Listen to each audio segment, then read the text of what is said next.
En préambule, je vous rappelle que vous pouvez également nous suivre en direct sur Twitter, #ODT comme l'œil du tigre, dont voici le 29e numéro. So, let's go Marco.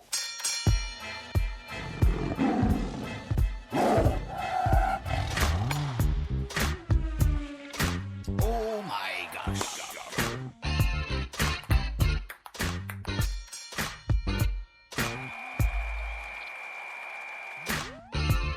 Ce soir, c'est l'histoire d'un sport de combat né au siècle de Saint-Louis. C'est l'histoire d'un sport imprégné de littérature et d'aventure, un sport qui fait rêver. L'escrime, sport séculaire où l'on défend son honneur à la pointe de l'épée. Ce soir, je suis Charles d'Artagnan, tu es Jean-François Lamour. Ce soir, tu as l'œil du tigre et moi, à la fin de l'envoi, je touche. L'escrime appartient à la tradition olympique. Dès 1896, aux Jeux d'Athènes, des athlètes croisent le fer. Depuis, c'est le sport number one pour la France. 115 médailles récoltées dans l'histoire des Jeux. Aucun autre sport français n'a fait mieux. L'escrime, c'est la French touch, mais pas que. Alors ce soir, pour essayer de saisir l'esprit de ce sport ancien, deux invités. Au micro d'Inter, deux escrimeuses. Une ancienne de l'équipe de France de fleuret, elle est aujourd'hui la présidente de la Fédération française d'escrime. Isabelle Lamour, bonsoir. Bonsoir. Et soyez la bienvenue. Merci. Et puis ce soir, à vos côtés, une multimédaillée mondiale du fleuret, elle aussi. Elle est également ingénieure aérospatiale. Amazing. Astrid Guyard, bonsoir. Bonsoir. Et soyez la bienvenue, vous aussi. Mais avant la pointe de l'épée, le professeur Mauduit, escrimeur dans une autre vie, je vous jure que c'est vrai, va nous raconter ce soir l'histoire du derby turinois, rien à voir. Ensuite, direction Portland, dans l'Oregon, où Franck Ballanger a croisé le perchiste star Renaud Lavillenie. Et puis, juste avant 19h, dans le Give Me Five de Joy Raffin, on croisera la route du pilote écossais Jackie Stewart devant la caméra de Roman Polanski. C'était en 1971. Et enfin, pour être tout à fait complet, à 19h15, tous les résultats du week-end dans le journal des sports de Michel Gourdin. Voilà, surtout n'ayez pas peur et soyez les bienvenus dans l'œil du tigre. Philippe Collin, l'œil du tigre sur France Inter. Alors, ce soir, pour commencer, donc, direction Turin, où il y a une petite heure, au Stadio Olimpico. La Juventus a battu le Torino 4-1. La Juventus, qui s'est inclinée face au Bayern de Munich mercredi dernier, a su consolider cet après-midi sa première place au championnat d'Italie. Mais surtout, ce match entre la Juventus et le Torino, c'était un nouvel épisode du derby de Turin. Alors voici la petite histoire piémontaise du professeur Mauduit.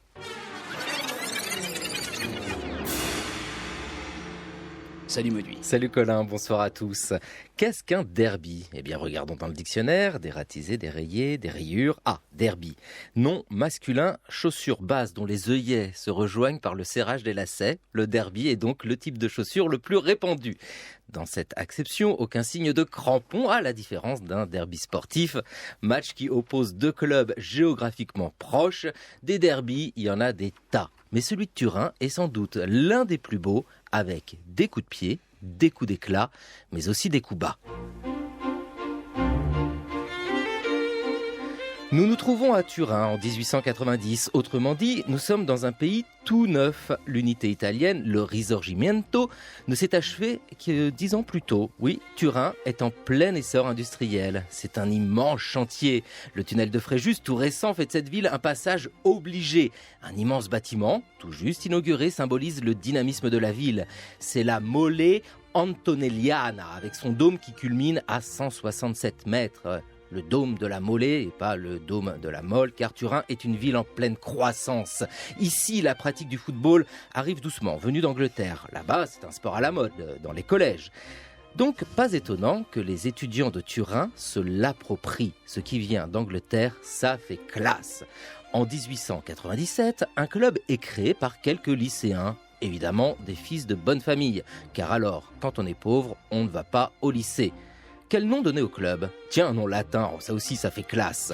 Jeunesse en latin se dit Juventus. Eh ben voici donc le sport club Juventus. À ce moment de l'histoire arrive un Suisse. Bonjour. Il s'appelle Alfred Dick. Il vient du canton de Vaud et a fait fortune dans l'industrie textile. Le petit club de la Juventus lui plaît beaucoup. Il y investit ses sous. Il en devient même président en 1905. Puisque l'argent est là, des joueurs de renom rappliquent et la Juventus remporte tout. Alfred Dick est ravi.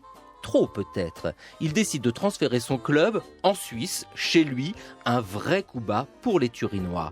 Colère, panique, défection, Alfred Dick est obligé de démissionner. Mais revanchard, il investit dans un autre club, un petit club sympa, peut-être le plus vieux d'Italie, l'Internazionale Football Club Torino. De là, il forme en décembre 1906 un nouveau club, un club concurrent à la Juventus, le Football Club Torino. Ainsi désormais, Turin compte deux clubs, la Juventus et le Torino, la Juve et le Toro. Et quand ces deux clubs si proches s'affrontent, ça s'appelle un derby. Et puis ce qui se déroule à Turin, c'est le derby de Turin. Et comme le dôme della Mole symbolise la ville, il devient le derby della Mole.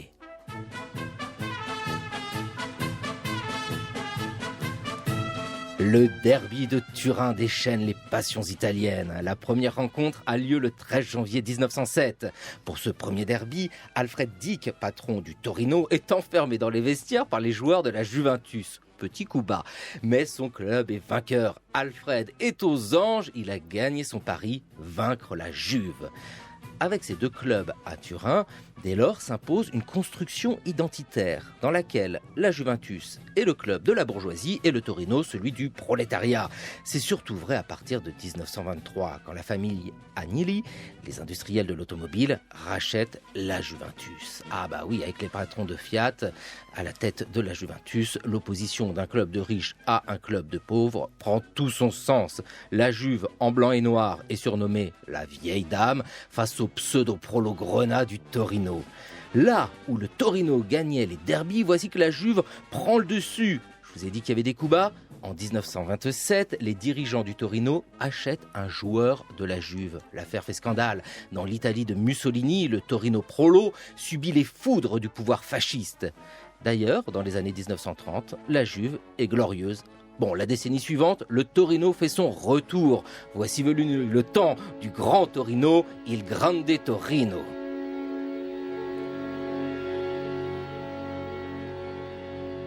La Seconde Guerre mondiale est finie, mais l'opposition entre la Juve et le Toro continue. Et c'est maintenant que nous prenons l'avion. Ouais, nous sommes en mai 1949 à Lisbonne, où le Torino vient de disputer un match amical contre la Benfica. Oui, il faut rentrer en Italie. L'appareil, ah bah tiens, c'est un Fiat G212. Fiat, un nom, une marque, un esprit associé à la Juve. Mauvais signe ou coup du sort.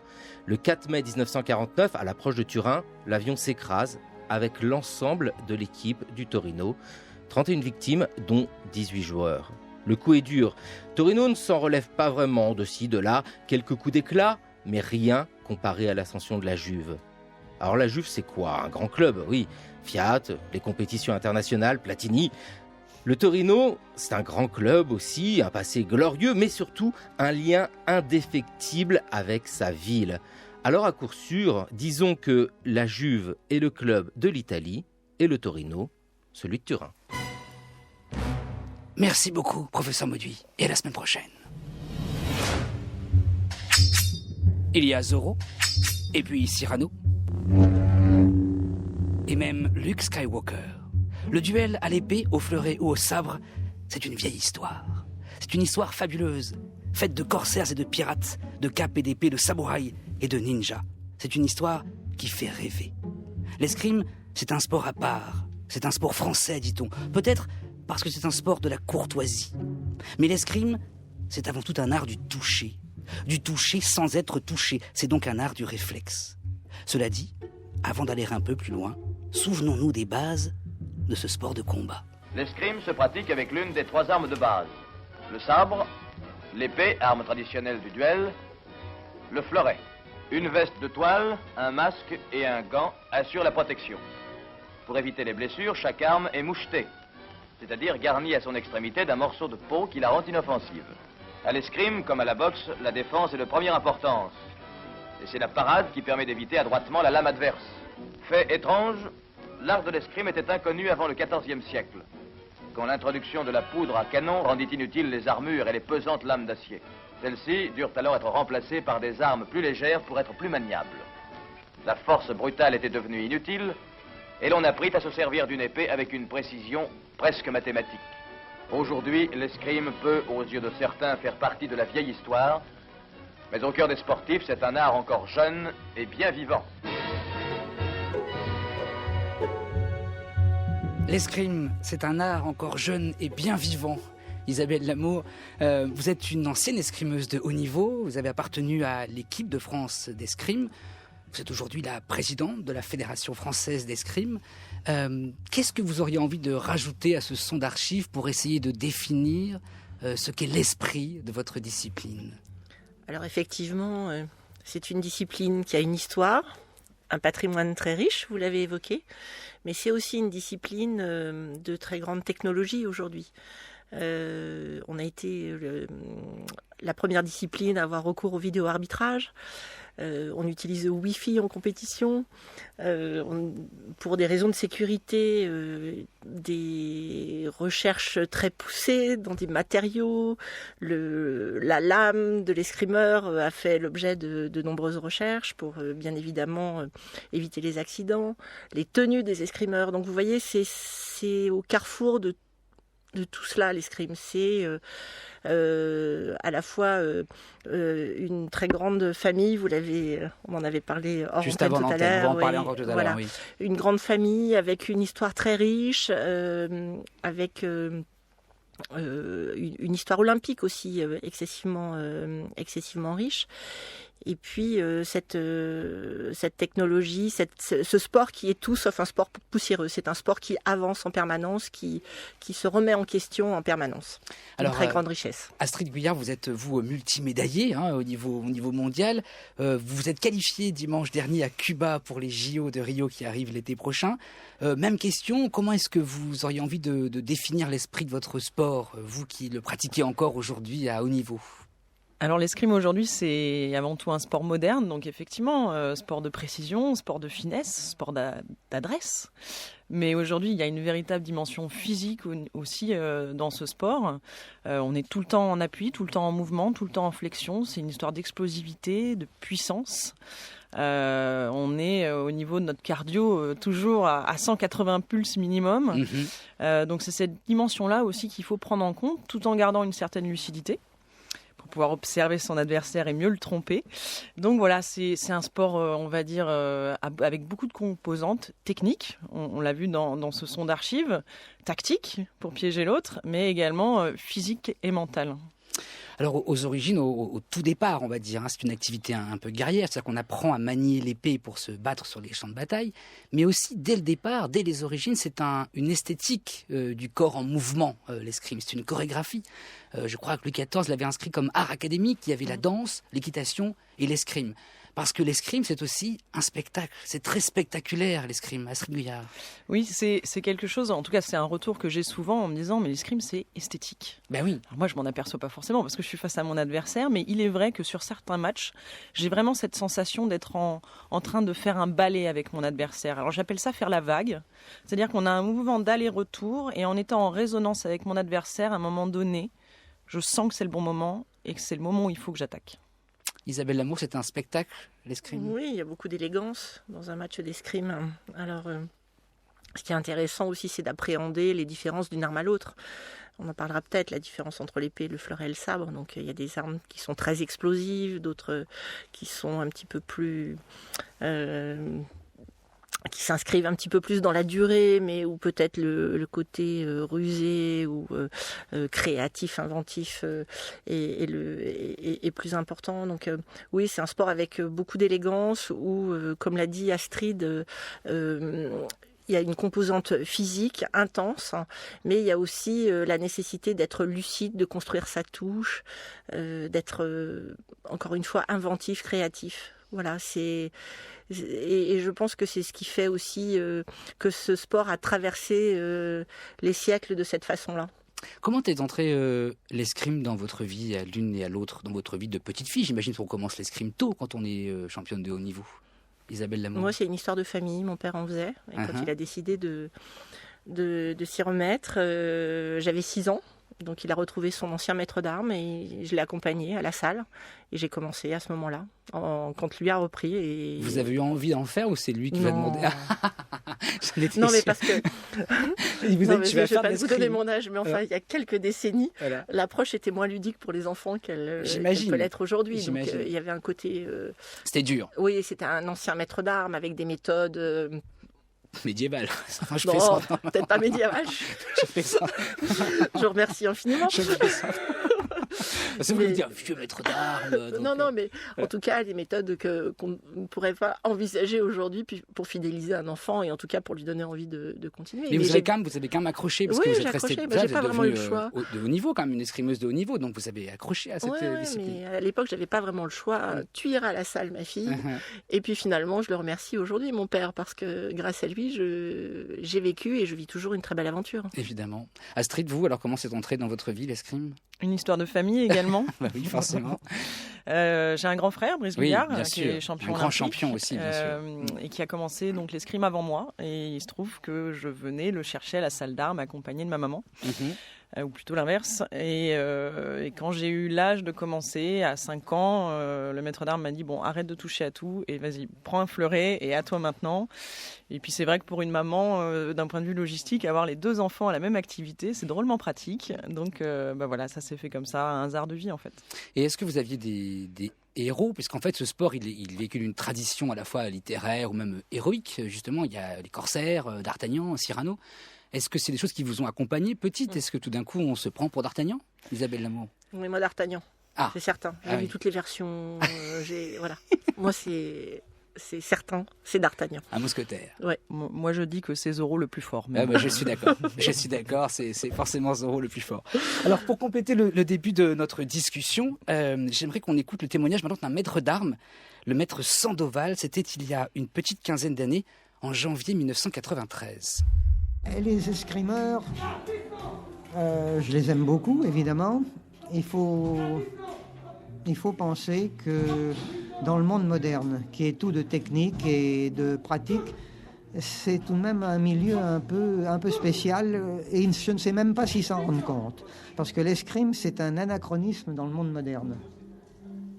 C'est un peu, si vous voulez, les Trois Mousquetaires, c'est un peu Cyrano de Bergerac. D'ailleurs, nous sommes un petit monde, nous nous connaissons tous à travers le monde. Alors, deux questions. Tout d'abord, est-ce que l'escrime, Astrid Gouillard, est un anachronisme dans le monde moderne? Non. Oh, j'ai pas l'impression de vivre à côté de mon temps. Voilà. Non, c'est complètement un sport moderne aujourd'hui. À nouveau, les habilités que ça demande sont complètement ancrées dans l'évolution du sport en général. La préparation physique qu'on peut faire, elle est proche de celle de certains athlètes. Aujourd'hui, si je dois comparer l'escrime, je dirais que c'est comme une partie d'échecs en faisant un 100 mètres. Oui, donc c'est intense quand même. Isabelle Lamour, c'est un sport d'aujourd'hui, évidemment, l'escrime. Dans le son, là également, ce maître d'armes parle de la famille des escrimeurs. Je crois qu'il y a 64 000 licenciés, hein, c'est ça, la fédération? Un petit peu moins aujourd'hui.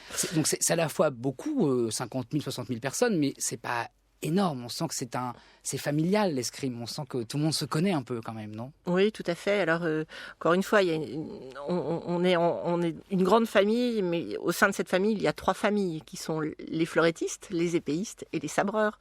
Et ce qui est assez amusant, c'est que on peut estimer, et je pense qu'Astrid partage mon avis, qu'un trait de caractère qui est le fil conducteur, c'est-à-dire qu'on aime une arme, on accroche, on se prend de passion pour son sport, parce qu'on pratique une arme qui correspond peut-être un peu à son caractère. Ah bon? Et ça, c'est... Attendez, ça veut dire quoi? C'est quoi l'esprit de caractère d'une fleurettiste, par exemple? Astrid, Astrid. en parler. Non, mais c'est toujours le dilemme de la poule et l'œuf. C'est-à-dire, est-ce qu'on choisit un sport parce qu'il nous ressemble ou est-ce que finalement on devient comme son sport? Bon, j'ai toujours eu du mal à répondre.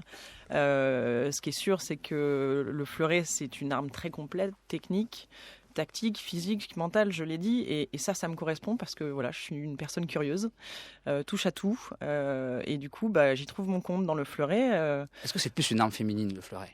Mais peut-être. Je sais pas. Je me pose la question. Je pense qu'on peut le dire. Voilà. Ça va D'accord. peut-être pas plaire aux fleurettistes hommes, Oui, mais ça, bon, oui, qui mais s'en ça, débrouille.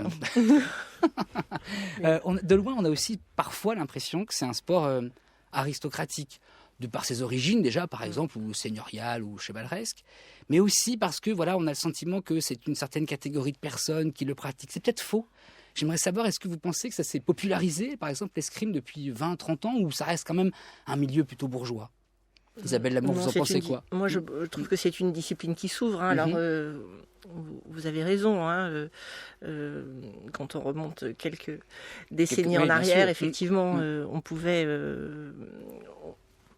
On avait ce sentiment. Mais aujourd'hui, vraiment, en tout cas, au sein de la Fédération française d'escrime, on a des actions qui nous permettent de dire qu'on pratique l'escrime partout sur le territoire. On a des actions sociétales fortes, d'ouverture. Donc je pense qu'aujourd'hui, on garde peut-être encore un peu cette image, mais elle n'est plus vraiment d'actualité. Astrid, un mot là-dessus? Oui, je pense qu'il y a eu cette étiquette de dire que l'escrime était un sport qui coûte cher, donc réservé à une certaine classe sociale. Moi, ce que je voudrais rappeler ici, c'est qu'aujourd'hui, quand un enfant vient en club pour essayer l'escrime, le matériel lui est prêté. Donc, de toute façon, au départ, il n'y a pas d'investissement. Donc, finalement, cette barrière, elle saute. Et je pense que voilà, faut franchir le pas et n'hésitez pas à pousser la porte d'un club. Alors, pour essayer de définir la pratique de ce sport, on va faire appel à une troisième femme ce soir. Je l'adore. Elle s'appelle Colette Flech. Elle fut la bourgmestre de la ville de Luxembourg dans les années 80. Elle est incroyable. Et elle fut aussi une grande championne de l'escrime.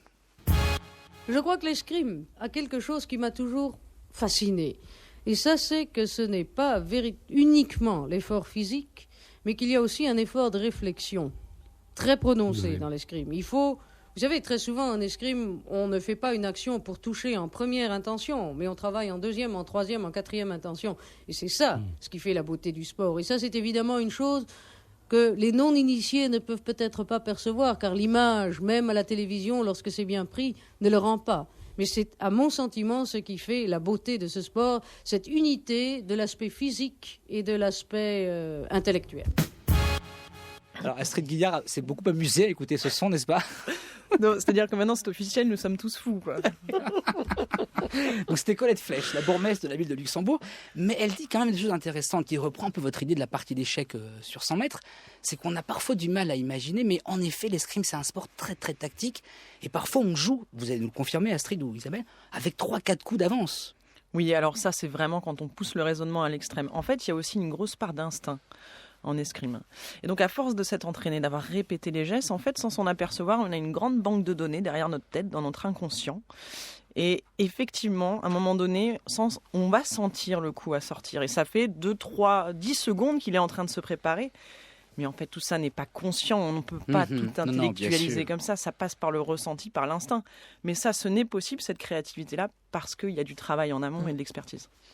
En combat, il y a ce masque de l'escrime qui fait partie de la mythologie de l'escrime, ce masque incroyable. Parlez-moi de ce masque. Quel rapport vous avez eu l'une et l'autre? Vous avez l'une et l'autre à ce masque d'escrime, Isabelle Lamour. C'est particulier, on est en combat, mais on est masqué, on ne voit pas le visage de l'adversaire. L'adversaire ne voit pas votre visage, forcément. C'est assez particulier quand même. Oui, mais auparavant, les masques étaient noirs, donc on arrivait quand même à distinguer un tout petit peu. Aujourd'hui, ils sont très colorés et on ne voit plus rien. Effectivement, derrière son masque, on est quelqu'un d'autre, on est un autre personnage, différent peut-être du personnage qu'on est dans la vie, en tout cas pour certains. On est attaché à son masque. Quand on change de masque, moi le souvenir que j'en ai... Astrid, parce que ça remonte quand même à quelques années, quand il fallait que je change de masque, c'était un moment difficile, parce que... et puis un masque, il a aussi une odeur, c'est finalement un endroit où on est dans lequel on est confortablement installé, et comme le disait Astrid, on met en place à la fois sa stratégie, finalement c'est assez rassurant. Un masque d'escrime, ça nous met dans un cocon rassurant. Voilà. Et je sais pas la perception que toi tu en as, mais moi je les ai gardés, mes masques d'escrime. Oui, c'est clairement un objet personnel. C'est vrai que c'est un peu notre cabane. Et après, c'est fascinant. Derrière mon masque, je suis ce que je veux. J'ai toujours été étonnée de voir quand je fais des initiations escrime en entreprise, donc c'est des collaborateurs qui viennent par groupe de 30, quel que soit leur rang hiérarchique dans l'entreprise, ils n'ont jamais fait d'escrime. Ils mettent un masque et là, il se passe une espèce de transformation avec des managers qui viennent me voir en me disant « Est-ce que c'est normal ?» Normalement, il est très calme, très discret et là, en fait, on lui donne une arme à la main et la personne se transcende complètement. Et ça, c'est jouissif à voir parce que les gens osent, se révèlent et s'affranchissent du regard des autres. Est-ce que vous avez des trucs derrière votre masque ? Vous n'allez pas me les dire au micro, c'est des trucs. Donc, mais il y a des choses qui se passent quand vous mettez votre masque en combat et que il y a un visage qu'on ne doit pas voir finalement. Je vous vois ce soir, mais je suis sûr que ce n'est pas votre visage derrière le masque en fait. J'ai une photo qui a été prise à l'époque où on avait des masques transparents qui n'ont pas perduré pour des raisons de sécurité. Oui. Et en fait, ces masques nous permettaient aux journalistes et à la télé de voir nos yeux. Il y a une touche au corps à corps face à Sylvia Grúchala, une Polonaise.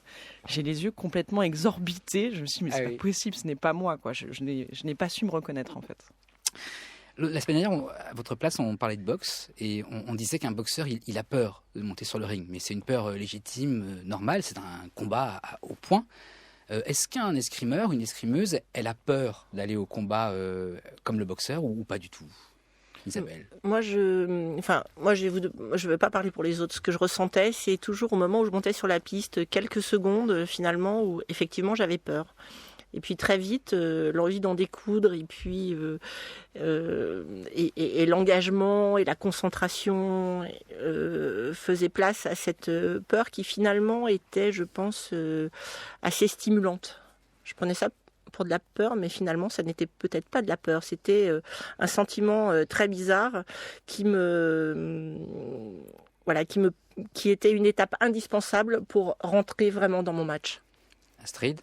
En fait, on a la chance de faire un sport qui ne fait pas mal. On risque pas nos vies quand on fait de l'escrime. On n'est pas en train de faire de la chute libre. On prend pas des coups comme à la boxe. Donc c'est pas une peur de physique, on va dire, mais c'est plutôt une peur de soi vis-à-vis de soi, de se dire est-ce que je vais être à la hauteur, est-ce que je vais pouvoir exprimer mon potentiel. C'est des doutes en fait. Je crois que c'est légitime. Un chanteur, avant de monter sur scène et de faire un spectacle, il a le trac, il a cette peur. Bien sûr. Aujourd'hui, moi, elle est toujours là.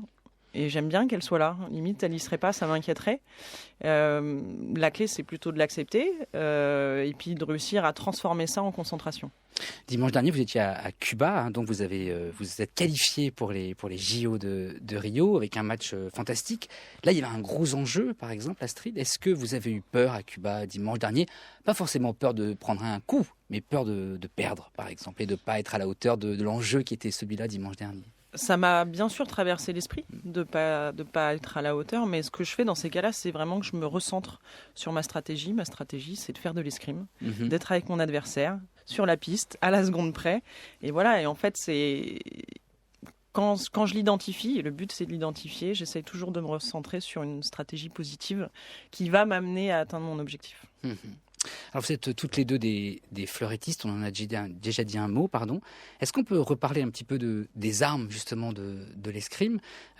Parlons du fleuret. J'ai lu en vous préparant cette interview que fleuret ça venait de fleur de laine, parce qu'en fait on enroulait une fleur de laine autour de la lame autrefois pour éviter de blesser l'adversaire. Et ça vient de là vraiment, fleuret ? Fleuret, ça vient du mot italien fioretto, qui veut dire petite fleur. En fait, c'est parce que effectivement, le fleuret, pour pas se blesser, il était moucheté, donc il y avait une petite fleur de laine et ça ressemblait à un bourgeon qui est en train d'éclore, d'où petite fleur, d'où fioretto. Et qui était né en fait d'entraînement au départ, c'est bien ça ? Oui, c'est fait pour s'entraîner, pour éviter que les épistes ne s'entretuent et ne se blessent à chaque entraînement. On a inventé cette petite arme maniable et plus légère. On l'appelait longtemps l'arme d'étude, parce que c'était effectivement une arme légère qui permettait de répéter les mouvements. Et encore aujourd'hui, la plupart des enfants, quand ils poussent la porte d'un club d'escrime, on leur met un fleuret dans les mains, ou du sabre, ou un sabre. Est-ce qu'il y a une arme noble ? Est-ce que parmi les trois, il y a une arme le fleuret. Le fleuret, évidemment. Vous demandez ça à deux fleurettistes. Non, mais peut-être que vous pourriez vous dire non, on va bien reconnaître que l'épée est plus noble, je ne sais pas. Non, mais elles ont des origines, en tout cas, leur histoire est différente. Et je pense qu'aujourd'hui, nos 3 armes sont nobles. En tous les cas, parmi les 3, il y a donc le sabre. Et le sabre français a connu des grandes heures de gloire dans les années 80. Le cri du cœur de l'amour est la première Marseillaise à Séoul. Jean-François Lamour, champion olympique au sabre, c'est la victoire de la persévérance et d'une énorme motivation. L'amour, un bras de fer et une concentration colossale au moment où il faut toucher juste. Face au Polonais Olek, largement dominé, il a porté ses attaques en étant toujours le plus vif et le plus précis, la tête et les jambes en parfaite harmonie. Alors, Jean-François Lamour, c'est votre mari, Isabelle Lamour. C'était donc à Séoul 1988, au JO. Vous étiez vous aussi en compétition à l'époque chez les femmes dans l'équipe de France au JO de Séoul.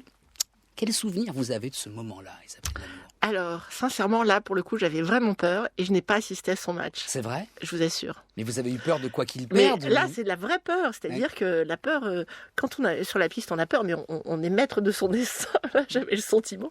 J'étais inquiète et je me souviens, le stade était... en fait, c'était un cercle. Et je tournais sous les tribunes et de temps en temps j'ouvrais une porte pour voir le score et sincèrement je n'ai pas assisté à sa finale et finalement en fait, c'est toujours une frustration pour moi. C'est vrai et pas vrai parce que vous n'étiez pas évidemment comme spectatrice mais non, vous racontez, vous tourniez, donc vous ouvriez la porte. Je voyais. Donc vous avez vécu à votre manière cette finale. Exactement, mais voilà. Je ne l'ai pas vécu en tant que spectatrice dans les tribunes, etc. Parce que c'était pour moi un moment tellement fort que voilà, je n'arrivais pas à rester en place, il fallait que je bouge, mais c'était un moment excessivement, intense de partager cette victoire avec lui de cette façon-là.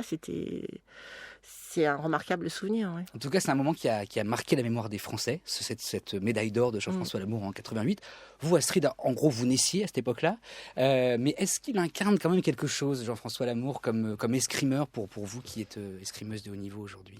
Ah oui, c'est clairement un héritage. C'est une époque de l'escrime française dorée. Et on a envie de ressembler à ces grands champions français qui revenaient victorieux des Jeux Olympiques. Alors moi, j'ai grandi avec Atlanta 96. Oui. C'est là où mes déclics se sont faits, notamment avec Lionel Plumnaille, Franck Boisdin, qui est aujourd'hui mon entraîneur. Je me souviens, j'étais dans la chambre de mes parents sur le lit avec mon frère en train de regarder ça, et je pense que tous les deux, c'est là où on s'est dit, ça a l'air sympa leur compétition là. Moi, j'ai bien envie de la faire.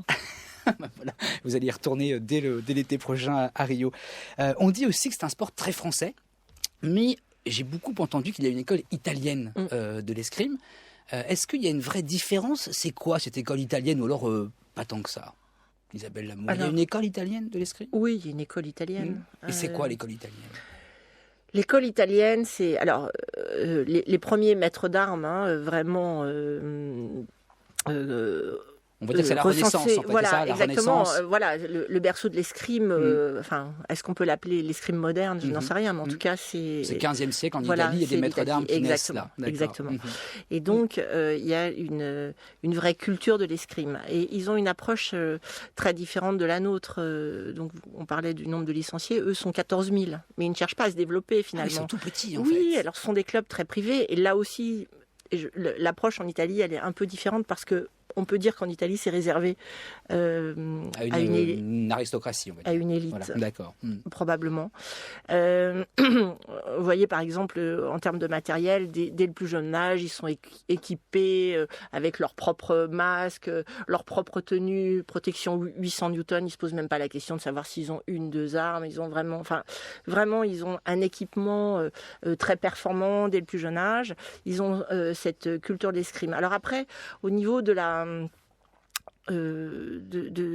technique, je pense que en fait, je pense qu'ils ont une approche peut-être un petit peu plus ludique que la nôtre. Je ne sais pas ce que tu en penses, Astrid. Moi, j'ai cette perception-là. C'est plus peut-être basé sur l'instinct, la vista. Voilà, ils ont une approche plus ludique que la nôtre, je pense. En fait, j'ai l'impression que les Italiens font de l'escrime musicale. Alors... c'est toujours une histoire de tempo quand je suis face à une Italienne. Moi, j'ai l'impression d'avoir une cadence bien académique. Et puis, en face de moi, j'ai une virtuose qui est capable de changer de rythme en un instant, de s'adapter au mien. Et du coup, j'ai dû apprendre à tirer sur une Italienne. On dit tirer, on dit tirer sur une Italienne. Et du coup, je me suis mis un peu à la musique. Ouais. D'accord. Par ailleurs, toutes les deux, vous êtes autre chose dans la vie. Vous êtes dentiste, et alors vous, d'être ingénieur aérospatial, donc carrément les fusées, hein, c'est un truc de ouf. Astrid, elle fait des fusées, par ailleurs, dans la vie. Non, je plaisante, mais c'est tout à fait vrai. C'est impressionnant, ça se complète ces deux activités. Comment vous faites? Vous allez faire les JO à Rio en tant qu'escrimeuse française, et vous êtes ingénieur aérospatial. C'est incroyable. Je sais pas, c'est ma vie, mais c'est vrai que après, l'escrime est un sport amateur, donc on a cette obligation d'avoir un double projet parce qu'on ne vit pas de notre sport. Donc pour le vivre, eh bien, il faut avoir un emploi à côté. Et après, moi, j'ai eu la chance, je crois que c'est une chance, depuis que je suis toute petite, d'être fascinée par le spatial. Donc, c'est à peine un choix, en fait. C'est une passion, une double passion, du coup, que je mène de concert. Alors, ça n'a pas toujours été facile, mais heureusement, Airbus, qui est mon employeur, donc je travaille dans la filiale spatiale d'Airbus Defence and Space. Donc les fusées, hein, voilà, les fusées, complètement. Voilà. Me permet d'être détachée. Donc, ça fait depuis 2007 que je suis là-bas. C'était habituellement un détachement à mi-temps. Et là, pour préparer les Jeux Olympiques de Rio et la première étape qui était la qualification, c'est un détachement à temps plein qu'ils m'ont permis. Et c'était vraiment un des prérequis parce qu'aujourd'hui, la densité du niveau mondial fait que si on veut avoir une chance de jouer au même jeu que les autres, c'est une exigence à temps plein, quoi. Et alors, par ailleurs, vous écrivez aussi des livres pour enfants. Maintenant, oui. Parce qu'il y avait un peu de temps à perdre. Parce qu'elle s'ennuyait. Voilà, on se disait qu'est-ce qu'il me reste à faire la nuit? Je vais écrire des livres pour enfants. Oui, c'est vrai qu'il faut toujours que je sois un petit peu occupée. Et donc effectivement, j'ai eu ce projet d'album jeunesse, une collection, un livre par sport avec un héros anonyme qui s'appelle Joe. Alors Joe pour Jeux Olympiques. Alors faut pas croire, je me suis un petit peu creusé la tête pour le trouver. Et donc Joe, en fait, un enfant entre 6 et 9 ans qui va avoir une petite difficulté au cours de l'histoire et qui va faire la rencontre d'un autre enfant de son âge qui s'avérera être 20 ans plus tard un grand champion français. D'accord, il y a donc 3 tomes déjà qui sont prévus. Il y a l'escrime, le saut à la perche et le basket. Et le basket. C'est à paraître ça, c'est au Cherche Midi, ça va arriver. Tout à fait. Donc vous cherchez Astrid Guyard, voilà, en librairie, livre pour enfants. Il nous reste une petite minute, Isabelle Lamour, je termine avec vous. C'est l'instant retape. Vous êtes la présidente de la Fédération d'escrime. Qu'est-ce que vous diriez aux auditeurs et auditrices qui nous écoutent ce soir pour pousser la porte d'un club d'escrime dans les semaines qui viennent? Pourquoi on peut faire de l'escrime? Pourquoi on doit faire de l'escrime? Alors, on peut faire de l'escrime parce qu'on a forcément un club près de chez soi. Ça, c'est déjà une bonne raison, c'est bien, c'est parfait. Parce que quand vous allez pousser la porte, vous allez généralement rencontrer un maître d'armes qui est une personne fascinante. Et qui va faire aimer cette pratique. Et vous allez trouver au sein des clubs d'escrime un environnement, comme on l'a dit tout à l'heure, familial, un sport magnifique qui demande à la fois un engagement physique, mais aussi de la réflexion, et avec la possibilité d'en faire soit en loisir, soit en compétition, soit de faire aussi de l'escrime artistique, voilà, avec une diversité des pratiques importante. L'harmonie du corps et de l'esprit. Exactement. L'escrime. Merci à toutes les deux. Merci à vous pour votre invitation. Je vous en prie, c'était un plaisir. Et on suivra vos aventures évidemment à Rio, l'une comme présidente de la fédération et l'autre comme athlète de haut niveau qui sont engagés au JO de Rio, donc l'été prochain. Voilà, on passe à la suite.